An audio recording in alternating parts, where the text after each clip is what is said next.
Bismillahirrahmanirrahim. Assalamualaikum warahmatullahi wabarakatuh. Perkenalkan, nama saya Adwa Khairani Kurniawan dari SDN Bojonegoro Ciparai.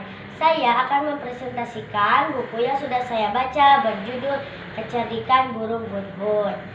Penulisnya Yoli Henry, ilustratornya Ucis Umal, penerbitnya Luxima. Jumlah halamannya 32 halaman. Tantangan di bulan Mei yang harus saya buat berbentuk pantun. Cobalah dengarkan pantun saya. Akhlak baik jadi mahkota, tak elok jika mengadu domba. Burung hudhud penyampai berita tentang kerajaan negeri Sabah.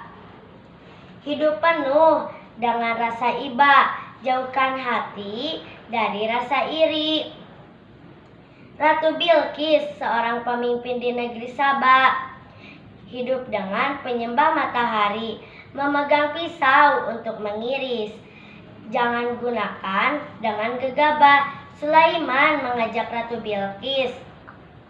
Allah lah yang harus mereka sembah. Sekian presentasi dari saya. Wassalamualaikum warahmatullahi wabarakatuh. Tetap semangat dan terus membaca agar menjadi pintar.